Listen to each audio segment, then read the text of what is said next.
kami dengar ada hadis Nabi berkata, selama di bumi ini masih baki satu orang yang masih punya iman kepada Allah, dia masih boleh melafazkan kalimat Allah walaupun imannya hanya seujung kuku.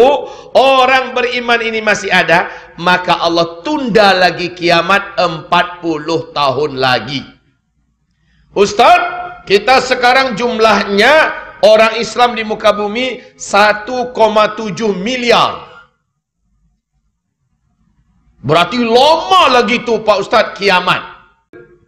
Baik, saya sudah katakan tadi tanda besar kiamat ada 10. Yang kita akan saksikan hanya sampai 7.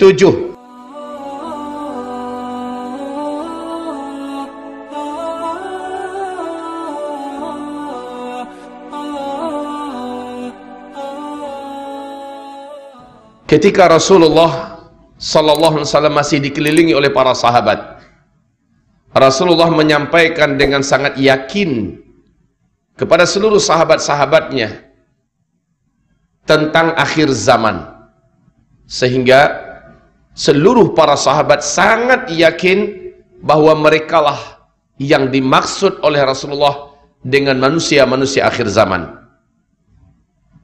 Contohnya Rasulullah bersabda, "Bu'itsu ana was-sa'atu kahataini." Aku ini diutus dan kiamat akan berlaku hanya seperti ini, kata Rasulullah. Beliau mengisyaratkan fa'syara bis-sababati wal wusta. Dia isyaratkan ke arah langit, jari telunjuk dan jari tengahnya. Lalu kata sahabat, beliau renggangkan sedikit.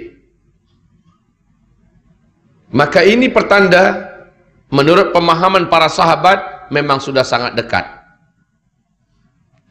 Pada hadis yang lain Rasulullah bersabda, manakala saya sudah diangkat oleh Allah menjadi nabi dan rasul, Jibril membisikkan kepada saya bahwa malaikat Israfil, malaikat yang bertugas meniup sangkakala kiamat, memasukkan pangkal terompet ke dalam mulutnya. Setiap saat matanya melirik ke arah Arash, menunggu aba-aba bila ini akan ditiup. Ini juga menekankan dan memastikan bagi para sahabat bahwa sudah sangat dekat kiamat. Di riwayat yang lain Rasulullah bersabda, celakalah bagi bangsa Arab, sebentar lagi mereka akan dibinasakan. 3 kali Nabi mengulangi. Bertanyalah istrinya, ada apa wahai baginda Rasulullah? Rasulullah berkata, sesungguhnya telah diperlihatkan kepadaku tembok yang menghalangi antara kita dengan Ya'juj dan Ma'juj sudah berlobang sebesar ini, kata Rasulullah. Ini pertanda tak lama lagi tembok tersebut hancur, Ya'juj Ma'juj muncul. Padahal Ya'juj dan Ma'juj adalah tanda besar kiamat yang keempat. Nah, dengan ini tuan-tuan dan puan-puan, mukminin dan mukminat, muslimin muslimat sekalian, sahabat-sahabat yakin sangat bahwa merekalah yang dimaksud dengan manusia akhir zaman. Keyakinan ini tergambar satu. Di zaman Nabi itu ada seorang lelaki namanya Ibnu Sayyad. Seluruh ahli hadis, seluruh ulama, seluruh pengkaji dan pensyarah Islam pasti tahu dengan nama Ibnu Sayyad. Ibnu Sayyad ini seorang lelaki yang face dia, fisikal dia, dan kemampuannya betul-betul serupa dengan Dajjal. Laki-laki ini tidak mau mendekat kepada Rasulullah SAW dan tidak mau bersahabat, bertemu teman dengan para sahabat-sahabat Nabi. Dia hanya memata-matai dari jauh. Tapi dia memiliki kecepatan yang luar biasa. Begitu cepatnya. Ketika Nabi Muhammad dengan Umar bin Khattab sedang berbual-bual di luar, dekat dengan kebun kurma, Rasul dan Umar melihat ada Ibnu Sayyad sedang melihat ke arah mereka sambil memata-matai. Umar langsung mencabut pedangnya, meminta izin kepada Rasulullah. Ya Rasulullah, izinkan saya. Apa kata Rasul? Kamu mau apa? Saya bunuh itu Dajjal. Itu adalah Dajjal ya Rasulullah. Apa kata Rasul? Hai Umar, jika dia memang Dajjal, kamu takkan sanggup mengalahkannya. Dia bukan tandingan kamu. Dan kalau dia bukan Dajjal, apa guna bagi kamu membunuh orang tanpa sebab? Biarkan saja. Rasulullah tidak menampik, Rasulullah tidak menolak. Umar, itu bukan Dajjal. Bukan macam itu bahasa Nabi. Kalau dia Dajjal, kamu takkan sanggup mengalahkannya. Kalau dia bukan Dajjal, untuk apa kamu bunuh orang sembarangan? Itu saja kata Nabi. Sehingga ketika Nabi meninggal dunia, Abu Bakar menggantikan. Abu Bakar meninggal dunia, Umar menggantikan. Beberapa hari menjelang Umar meninggal dunia, setelah dia ditusuk dengan pisau oleh Abu Lu'lu'ah sebanyak 9 kali tusukan, sebelum meninggalnya Umar masih bersumpah, demi Allah saya yakin Ibnu Sayyad itu adalah Dajjal. Coba lihat ini keyakinan sahabat. Ternyata Umar bin Khattab tidak sendirian meyakini bahwa Ibnu Sayyad adalah Dajjal. Aisyah radhiyallahu anha juga yakin Ibnu Sayyad adalah Dajjal. Safiyah radhiyallahu anha juga yakin Ibnu Sayyad adalah Dajjal. Abu Dzar Al-Ghifari, Ubay bin Ka'ab, Anas bin Malik, tidak sedikit sahabat-sahabat Nabi yang yakin Ibnu Sayyad adalah Dajjal. Padahal Dajjal adalah tanda besar kiamat yang kedua.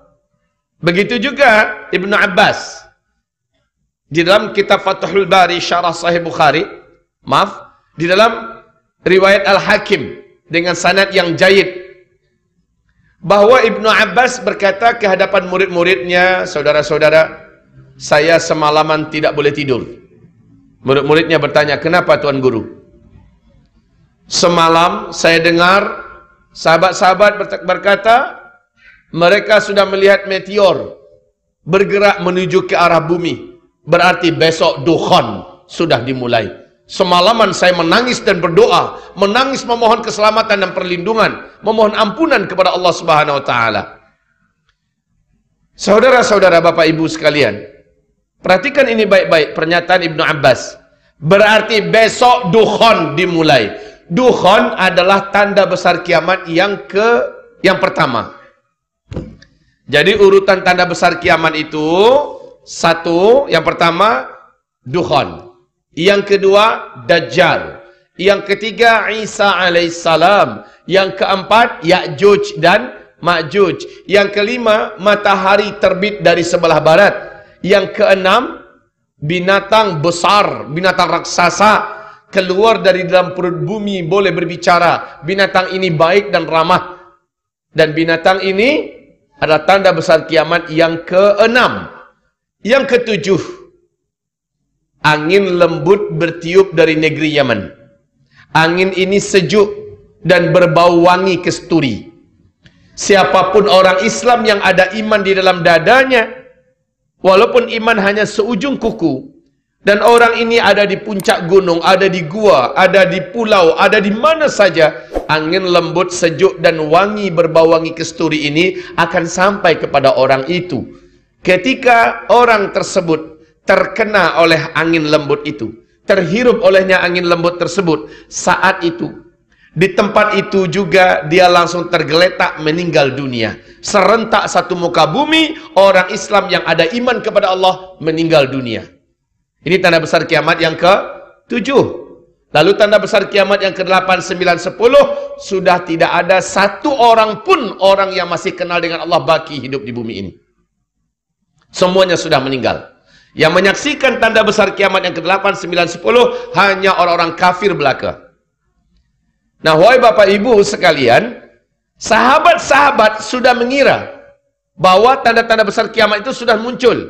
Dukhan, Dajjal, Ya'juj dan Ma'juj sebentar lagi. Itu petanda apa? Petanda yakin mereka bahwa kiamat sudah sangat dekat. Masya Allah. Ternyata satu persatu mereka meninggal dunia, kiamat tak terjadi. Digantikan oleh tabi'in. Satu persatu tabi'in wafat, kiamat belum juga berlaku. Kemudian tabi'in terus sampai zaman ini 1400 tahun lebih, ternyata kiamat belum juga terjadi. Iyalah Pak Ustadz, kami dengar ada hadis Nabi berkata, selama di bumi ini masih baki satu orang yang masih punya iman kepada Allah, dia masih boleh melafazkan kalimat Allah, walaupun imannya hanya seujung kuku, orang beriman ini masih ada, maka Allah tunda lagi kiamat 40 tahun lagi. Ustaz, kita sekarang jumlahnya orang Islam di muka bumi 1,7 miliar. Berarti lama lagi tu Pak Ustaz kiamat. Kan begitu? Lama lagi kiamat. Karena kita masih 1,7 miliar. Padahal satu saja masih baki orang yang beriman pada Allah. Allah masih tunda lagi kiamat 40 tahun lagi.